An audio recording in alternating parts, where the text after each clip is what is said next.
The Dunwich Horror. 8. In the meantime, a quieter, yet even more spiritually poignant phase of the horror had been blackly unwinding itself behind the closed door of a shelf-lined room in Arkham. The curious manuscript record or diary of Wilbur Whately, delivered to Miskatonic University for translation, had caused much worry and bafflement among the experts in languages both ancient and modern.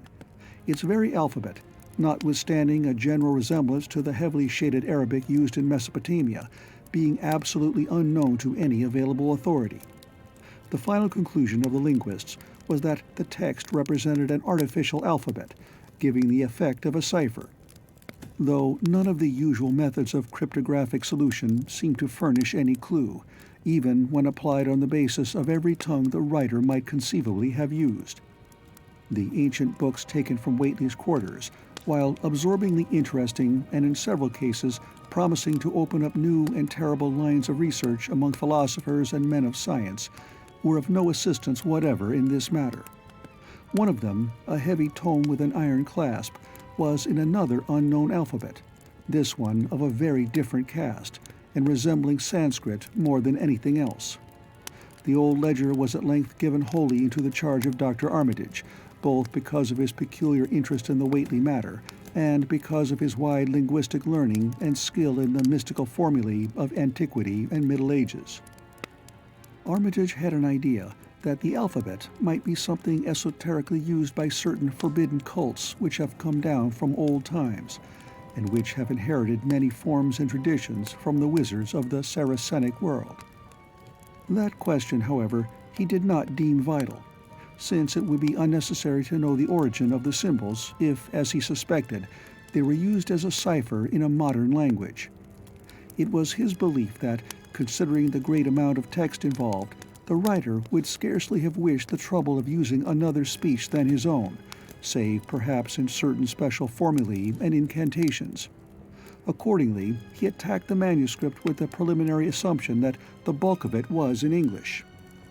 Dr. Armitage knew, from the repeated failures of his colleagues, that the riddle was a deep and complex one, and that no simple mode of solution could merit even a trial.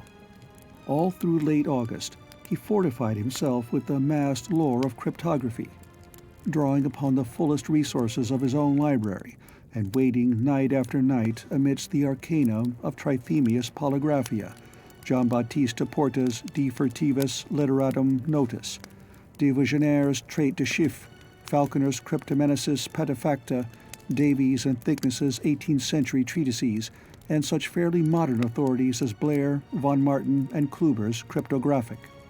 He interspersed his study of the books with attacks on the manuscript itself, and in time became convinced that he had to deal with one of those subtlest and most ingenious of cryptograms, in which many separate lists of corresponding letters are arranged like the multiplication table, and the message built up with arbitrary keywords known only to the initiated. The older authorities seemed rather more helpful than the newer ones, and Armitage concluded that the code of the manuscript was one of great antiquity, no doubt handed down through a long line of mystical experimenters. Several times he seemed near daylight, only to be set back by some unforeseen obstacle. Then, as September approached, the clouds began to clear. Certain letters, as used in certain parts of the manuscript, emerged definitely and unmistakably, and it became obvious that the text was indeed in English. On the evening of September 2nd, the last major barrier gave way, and Dr. Armitage read for the first time a continuous passage of Wilbur Whately's annals. It was in truth a diary, as all had thought, and it was couched in a style clearly showing the mixed occult erudition and general illiteracy of the strange being who wrote it. Almost the first long passage that Armitage deciphered, an entry dated November 26, 1916, proved highly startling and disquieting. It was written, he remembered, by a child of 3.5 who'd look like a lad of 12 or 13. "Today learn the Aklo for the Sabbath," it ran, "which did not like, it being answerable from the hill and not from the air. That upstairs more ahead of me than I thought it would be, and is not like to have much earth brain. Shot Elam Hutchinson's collie Jack when he went to bite me, and Elam says he would kill me if he dashed. I guess he won't. Grandfather kept me saying the Doe formula last night, and I think I saw the inner city at the 2 magnetic poles. I shall go to those poles when the earth is cleared off, if I can't break through with the Doe-Na formula when I commit it. They from the air told me at Sabbath that it will be years before I can clear off the earth, and I guess Grandfather will be dead then.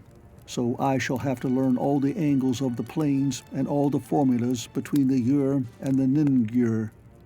They from outside will help, but they cannot take body without human blood. That upstairs looks it will have the right cast. I can see it a little when I make the Urish sign or blow the power of Ibn Ghazi at it, and it is near like them at May Eve on the hill. The other face may wear off some. I wonder how I shall look when the earth is cleared and there are no earth beings on it.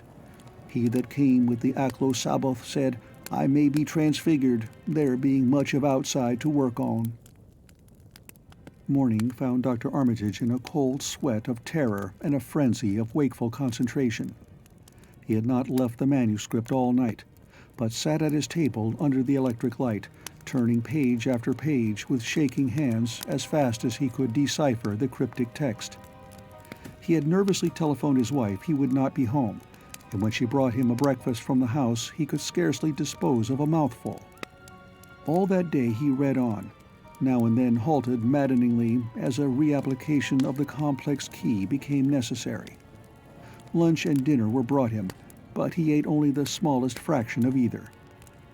Toward the middle of the next night, he drowsed off in his chair, but soon woke out of a tangle of nightmares almost as hideous as the truths and menaces to man's existence that he had uncovered. On the morning of September 4th, Professor Rice and Dr. Morgan insisted on seeing him for a while, and departed trembling and ashen gray. That evening he went to bed, but slept only fitfully. Wednesday, the next day, he was back at the manuscript, and began to take copious notes both from the current sections and from those he had already deciphered. In the small hours of that night, he slept a little in an easy-chair in his office, but was at the manuscript again before dawn.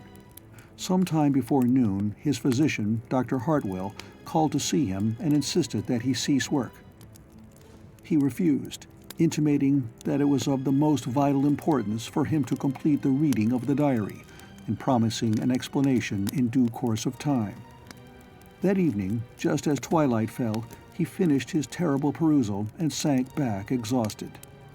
His wife, bringing his dinner, found him in a half-comatose state, but he was conscious enough to warn her off with a sharp cry when he saw her eyes wander toward the notes he had taken.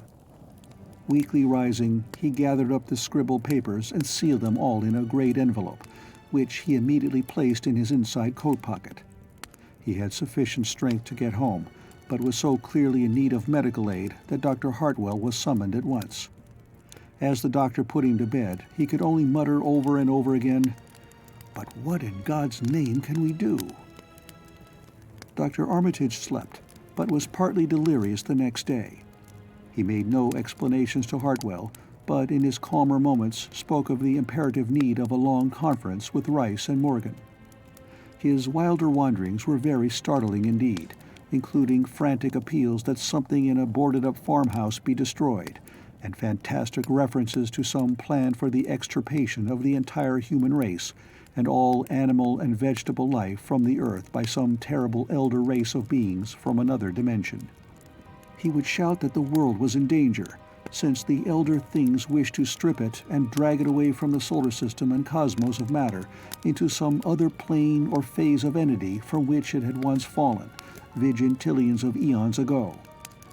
At other times he would call for the dreaded Necronomicon and the Demonolatreia of Remigius, in which he seemed hopeful of finding some formula to check the peril he conjured up. "Stop them! Stop them!" he would shout. "Those Whateleys meant to let them in, and the worst of all is left. Tell Rice and Morgan we must do something. It's a blind business, but I know how to make the powder. It hasn't been fed since the 2nd of August, when Wilbur came here to his death, And at that rate... But Armitage had a sound physique despite his 73 years, and slept off his disorder that night without developing any real fever. He woke late Friday, clear of head, though sober, with a gnawing fear and tremendous sense of responsibility. Saturday afternoon, he felt able to go over to the library and summon Rice and Morgan for a conference, and the rest of that day and evening the three men tortured their brains in the wildest speculation and the most desperate debate. Strange and terrible books were drawn voluminously from the stacked shelves and from secure places of storage, and diagrams and formulae were copied with feverish haste and in bewildering abundance. Of skepticism there was none. All three had seen the body of Wilbur Whately as it lay on the floor in a room of that very building, and after that not one of them could feel even slightly inclined to treat the diary as a madman's raving. Opinions were divided as to notifying the Massachusetts State Police, and the negative finally won. There were things involved which simply could not be believed by those who had not seen a sample, as indeed was made clear during certain subsequent investigations. Late at night, the conference disbanded without having developed a definite plan. But all day Sunday, Armitage was busy comparing formulae and mixing chemicals obtained from the college laboratory. The more he reflected on the hellish diary, the more he was inclined to doubt the efficacy of any material agent in stamping out the entity which Wilbur Whately had left behind him, the earth-threatening entity which, unknown to him, was to burst forth in a few hours and become the memorable Dunwich Horror. Monday was a repetition of Sunday with Dr. Armitage, for the task at hand required an infinity of research and experiment. Further consultations of the monstrous diary brought about various changes of plan, and he knew that even in the end a large amount of uncertainty must remain. By Tuesday he had a definite line of action mapped out, and believed he would try a trip to Dunwich within a week. Then on Wednesday the great shock came. Tucked obscurely away in a corner of the Arkham Advertiser was a facetious little item from the Associated Press, telling what a record-breaking monster the bootleg whiskey of Dunwich had raised up. Armitage, half stunned, could only telephone for Rice and Morgan. Far into the night they discussed, and the next day was a whirlwind of preparation on the part of them all. Armitage knew he would be meddling with terrible powers, yet saw that there was no other way to annul the deeper and more malign meddling which others had done before him. 9. Friday morning, Armitage, Rice, and Morgan set out by motor for Dunwich, arriving at the village about 1 in the afternoon. The day was pleasant, but even in the brightest sunlight, a kind of quiet dread and portent seemed to hover about the strangely domed hills and the deep, shadowy ravines of the stricken region. Now and then, on some mountain top, a gaunt circle of stones could be glimpsed against the sky. From the air of hushed fright at Osborne's store, they knew something hideous had happened, and soon learned of the annihilation of the Elmer Fry house and family. Throughout that afternoon, they rode around Dunwich, questioning the natives concerning all that had occurred, and seeing for themselves with rising pangs of horror the drear Fry ruins with their lingering traces of the tarry stickiness, the blasphemous tracks in the Fry yard, the wounded Seth Bishop cattle, and the enormous swaths of disturbed vegetation in various places. The trail up and down Sentinel Hill seemed to Armitage of almost cataclysmic significance, and he looked long at the sinister, altar-like stone on the summit. At length, the visitors, apprised of a party of state police which had come from Aylesbury that morning in response to the first telephone reports of the Fry tragedy, decided to seek out the officers and compare notes as far as practicable. This, however, they found more easily planned than performed, since no sign of the party could be found in any direction. There had been 5 of them in a car, but now the car stood empty near the ruins in the Fry yard. The natives, all of whom had talked with the policeman, seemed at first as perplexed as Armitage and his companions. Then old Sam Hutchins thought of something and turned pale, nudging Fred Farr and pointing to the dank, deep hollow that yawned close by. "God," he gasped, "I telled 'em not ter go down into the glen. And I never thought nobody'd do it with them tracks and that smell and the whippoorwills a-screeching down thar in the dark o' noonday." A cold shudder ran through the natives and visitors alike, and every ear seemed strained in a kind of instinctive, unconscious listening. Armitage, now that he had actually come upon the horror and its monstrous work, trembled with the responsibility he felt to be his. Night would soon fall, and it was then that the mountainous blasphemy lumbered upon its eldritch course. Negotium perambulans in tenebris. The old librarian rehearsed the formulae he had memorized, and clutched the paper containing the alternative ones he had not memorized. He saw that his electric flashlight was in working order. Rice, beside him, took from a valise a metal sprayer of the sort used in combating insects, whilst Morgan uncased the big game rifle on which he relied despite his colleagues' warnings that no material weapon would be of help. Armitage, having read the hideous diary, knew painfully well what kind of a manifestation to expect, but he did not add to the fright of the Dunwich people by giving any hints or clues. He hoped that it might be conquered without any revelation to the world of the monstrous thing it had escaped. As the shadows gathered, the natives commenced to disperse homeward, anxious to bar themselves indoors, despite the present evidence that all human locks and bolts were useless before a force that could bend trees and crush houses when it chose. They shook their heads at the visitors' plan to stand guard at the Fry ruins near the glen, and as they left, had little expectancy of ever seeing the watchers again. There were rumblings under the hills that night, and the whippoorwills piped threateningly. Once in a while, a wind, sweeping up out of Cold Spring Glen, would bring a touch of ineffable fetor to the heavy night air. Such a fetor as all three of the watchers had smelled once before, when they stood above a dying thing that had passed for 15 years and a half as a human being. But the looked-for terror did not appear. Whatever was down there in the glen was biding its time, and Armitage told his colleagues it would be suicidal to try to attack it in the dark. Morning came wanly, and the night sound ceased. It was a gray, bleak day, with now and then a drizzle of rain, and heavier clouds seemed to be piling themselves up beyond the hills to the northwest. The men from Arkham were undecided what to do.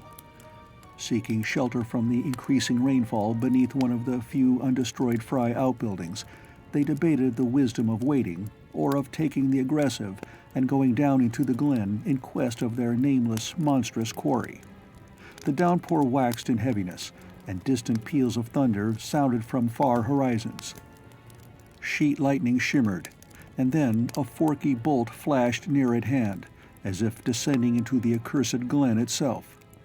The sky grew very dark, and the watchers hoped that the storm would prove a short, sharp one, followed by clear weather. It was still gruesomely dark when, not much over an hour later, a confused babble of voices sounded down the road. Another moment brought to view a frightened group of more than a dozen men, running, shouting, and even whimpering hysterically. Someone in the lead began sobbing out words, and the Arkham men started violently when those words developed a coherent form. "Oh, my God, the voice choked out. "It's a-goin' again, and this time by day. It's out and a-movin' this very minute, and only the Lord knows when it'll be on us all." The speaker panted into silence, but another took up his message. "Nigh on an hour ago, Zeb Whately here heard the phone a-ringin', and it was Miss Corey, George's wife that lives down by the junction. She says the hired boy Luther was out driving in the cows from the storm arter the big bolt, when he sees all the trees a-bendin' at the mouth of the glen, opposite side ter this, and smelt the same awful smell like he smelt when he found the big tracks last Monday mornin'. And he says, there was a swishin', lappin' sound, more nor what the bendin' trees and bushes could make. And all on a sudden, the trees along the rud begun ter get pushed one side, and they was a awful stompin' and splashin' in the mud. But mind ye, Luther he didn't see nothin' at all, only just the bendin' trees and underbrush. Then, fur ahead, where Bishop's Brook goes under the rud, he heard a awful creakin' and strainin' on the bridge, and says he could tell the sound of wood a-startin' to crack and split. And all the whiles he never see a thing, only them trees and bushes a-bendin'. And when the swishin' sound got very fur off, on the rud towards Wizard Whately's and Sentinel Hill, Luther, he had the guts to step up where he heard it fust and look at the ground. It was all mud and water, and the sky was dark, and the rain was wiping out all tracks about as fast as could be. But beginning at the glen mouth, where the trees bed moved, they was still some of them awful prints, big as barrels, like he seen Monday. At this point, the first excited speaker interrupted. "But that ain't the trouble now. That was only the start. Zeb here was calling folks up, and everybody was a-listening in when a call from Seth Bishop's cut in. His housekeeper, Sally, was carrying on fit to kill.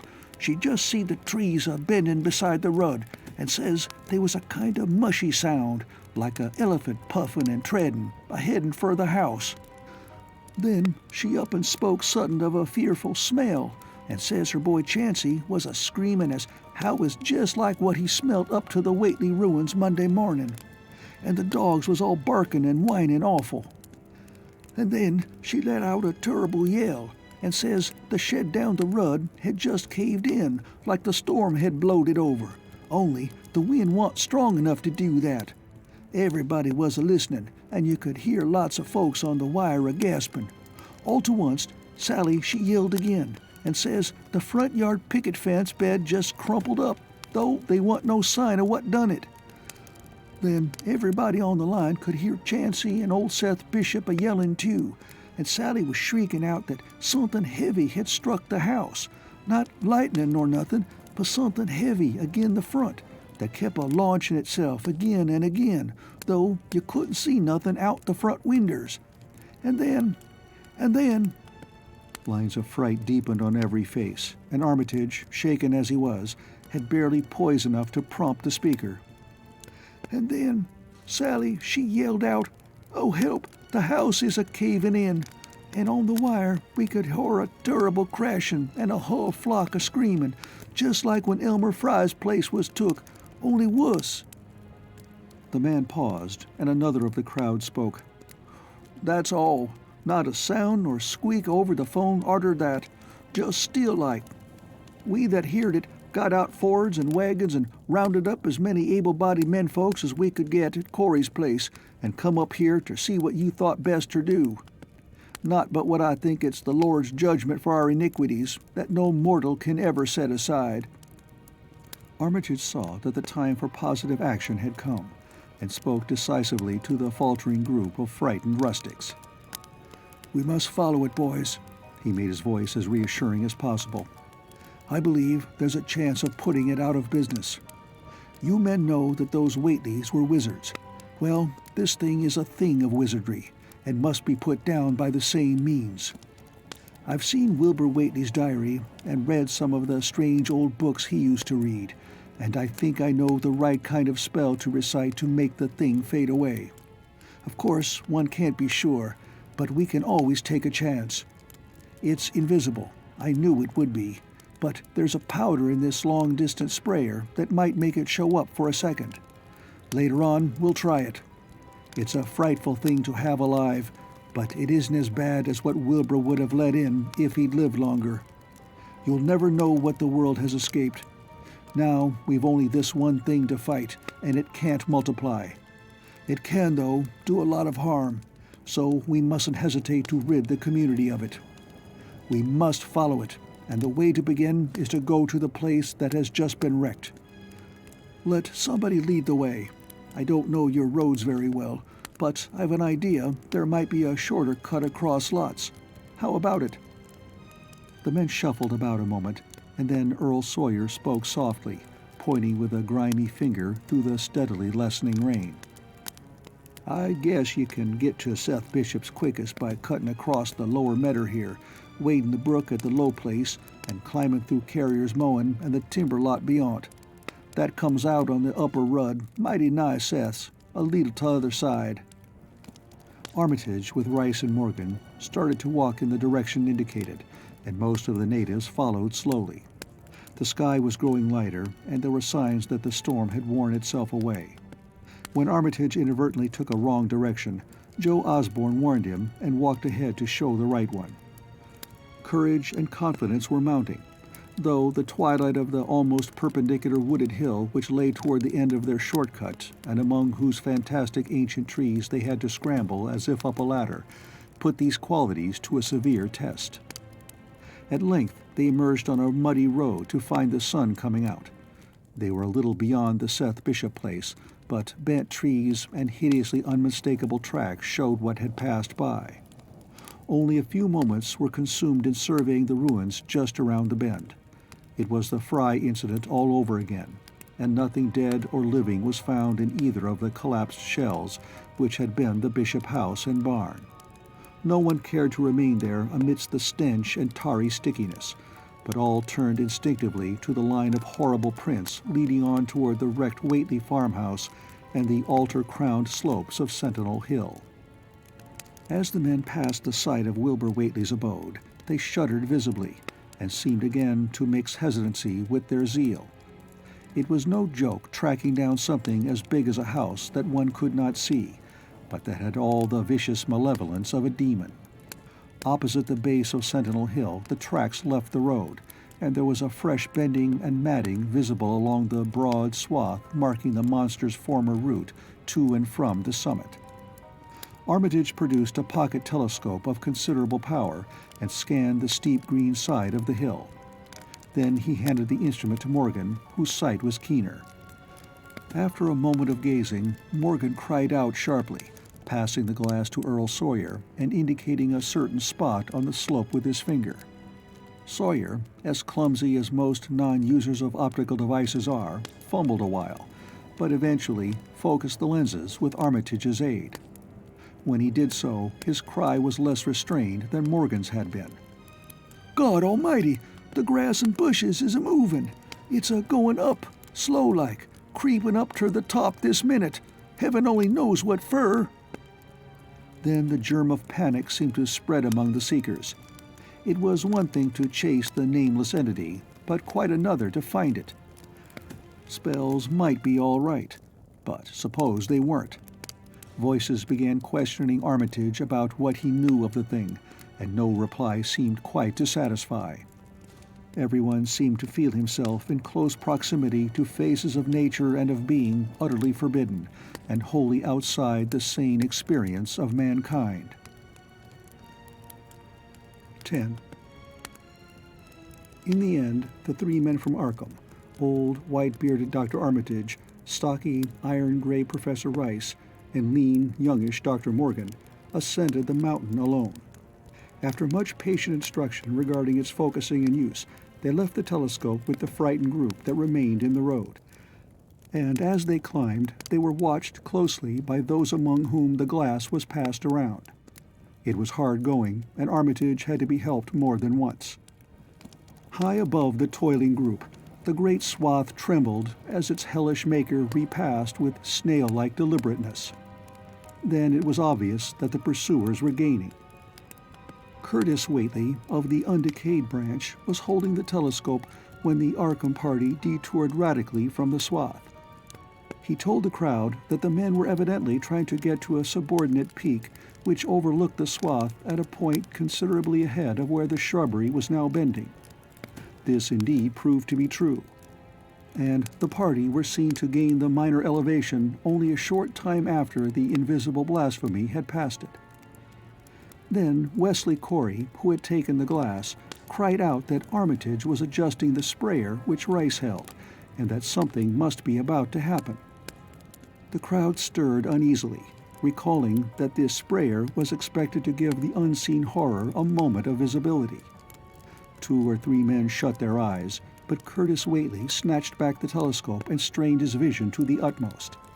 He saw that Rice, from the party's point of vantage above and behind the entity, had an excellent chance of spreading the potent powder with marvelous effect. Those without the telescope saw only an instant's flash of gray cloud, a cloud about the size of a moderately large building near the top of the mountain. Curtis, who had held the instrument, dropped it with a piercing shriek into the ankle-deep mud of the road. He reeled and would have crumpled to the ground had not 2 or 3 others seized and steadied him. All he could do was moan half inaudibly, "Oh, oh, great God, that... There was a pandemonium of questioning, and only Henry Wheeler thought to rescue the fallen telescope and wipe it clean of mud. Curtis was past all coherence, and even isolated replies were almost too much for him. "Bigger'n a barn, all made of squirmin' ropes. Whole thing sort of shaped like a hen's egg, bigger'n anything, with dozens of legs like hogs' heads that half shut up when they step. Nothing solid about it, all like jelly, and made of separate wriggling ropes pushed close together. Great bulging eyes all over it, 10 or 20 mouths or trunks a-sticking out all along the sides, big as stovepipes, and all a-tossin' and opening and shutting, all gray, with kinder blue or purple rings, and God in heaven, that half face on top." This final memory, whatever it was, proved too much for poor Curtis, and he collapsed completely before he could say more. Fred Farr and Will Hutchins carried him to the roadside and laid him on the damp grass. Henry Wheeler, trembling, turned the rescue telescope on the mountain to see what he might. Through the lenses were discernible 3 tiny figures, apparently running toward the summit as fast as the steep incline allowed. Only these, nothing more. Then everyone noticed a strangely unseasonable noise in the deep valley behind, and even in the underbrush of Sentinel Hill itself. It was the piping of unnumbered whippoorwills, and in their shrill chorus there seemed to lurk a note of tense and evil expectancy. Earl Sawyer now took the telescope and reported the 3 figures as standing on the topmost ridge, virtually level with the altar stone but at a considerable distance from it.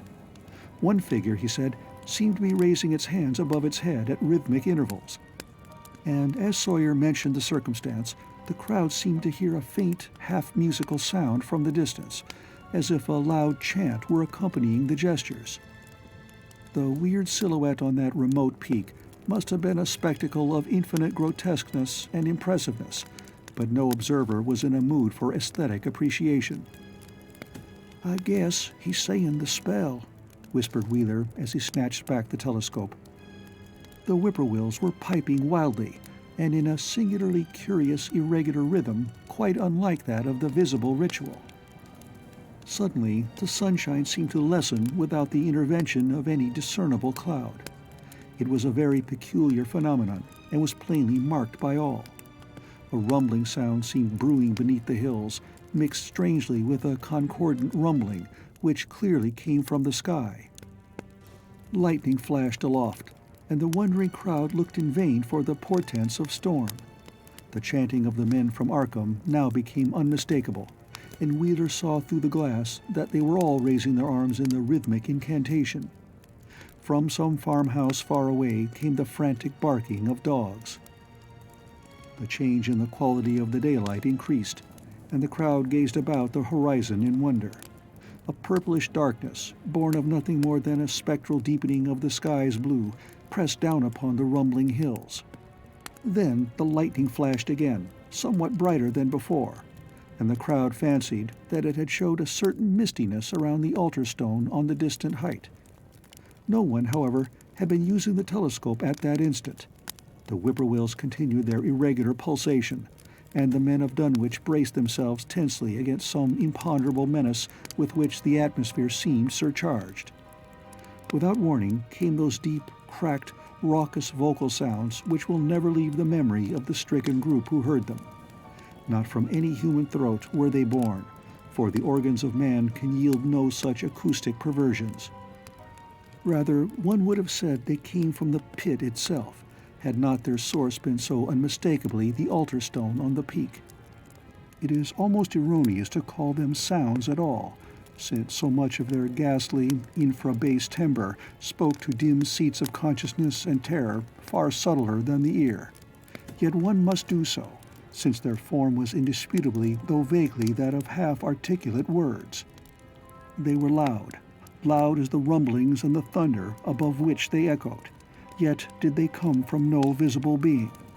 and because imagination might suggest a conjectural source in the world of non-visible beings, the huddled crowd at the mountain's base huddled still closer, and winced as if in expectation of a blow. Yugnai, Yugnai, Thufknaga, Yog Sototh, rang the hideous croaking out of space. Yup think, yeah, Nugurkle. The speaking impulse seemed to falter here, as if some frightful psychic struggle were going on. Henry Wheeler strained his eye at the telescope, but saw only the 3 grotesquely silhouetted human figures on the peak, all moving their arms furiously in strange gestures as their incantation drew near its culmination. From what black wells of acherontic fear or feeling, from what unplumbed gulfs of extra-cosmic consciousness or obscure, long-latent heredity were those half-articulate thunder-croakings drawn? Presently, they began to gather renewed force and coherence as they grew in stark, utter, ultimate frenzy. Ya, yaha, ya, nuga, yo, help, father, Yog Sothoth. But that was all. The pallid group in the road, still reeling at the indisputably English syllables that had poured quickly and thunderously down from the frantic vacancy beside that shocking altar stone, were never to hear such syllables again. Instead, they jumped violently at the terrific report which seemed to rend the hills, the deafening, cataclysmic peal whose source, be it inner earth or sky, no hearer was ever able to place. A single lightning bolt shot from the purple zenith to the altar stone, and a great tidal wave of viewless force and indescribable stench swept down from the hill to all the countryside. Trees, grass, and underbrush were whipped into a fury, and the frightened crowd at the mountain's base, weakened by the lethal fetter that seemed about to asphyxiate them, were almost hurled off their feet. Dogs howled from the distance. Green grass and foliage wilted to a curious, sickly yellow-gray, and over field and forest were scattered the bodies of dead whippoorwills. The stench left quickly, but the vegetation never came right again. To this day, there is something queer and unholy about the growths on and around that fearsome hill. Curtis Whately was only just regaining consciousness when the Arkham men came slowly down the mountain in the beams of a sunlight once more brilliant and untainted. They were grave and quiet, and seemed shaken by memories and reflections even more terrible than those which had reduced the group of natives to a state of cowed quivering. In reply to a jumble of questions, they only shook their heads and reaffirmed one vital fact. "The thing has gone forever," Armitage said. "It has been split up into what it was originally made of, and can never exist again. It was an impossibility in a normal world. Only the least fraction was really matter in any sense we know. It was like its father, and most of it has gone back to him in some vague realm or dimension outside our material universe. Some vague abyss out of which only the most accursed rites of human blasphemy could ever have called him for a moment on the hills." There was a brief silence, and in that pause the scattered senses of poor Curtis Whately began to knit back into a sort of continuity, so that he put his hands to his head with a moan. Memory seemed to pick itself up where it had left off, and the horror of the sight that had prostrated him burst in upon him again. Oh, my God, that half-face on top of it, that face with the red eyes and crinkly albino hair and no chin, like the Whateleys. It was a octopus, centipede, spider kind of thing, but they was a half-shaped man's face on top of it, and it looked like Wizard Whately's, only it was yards and yards across."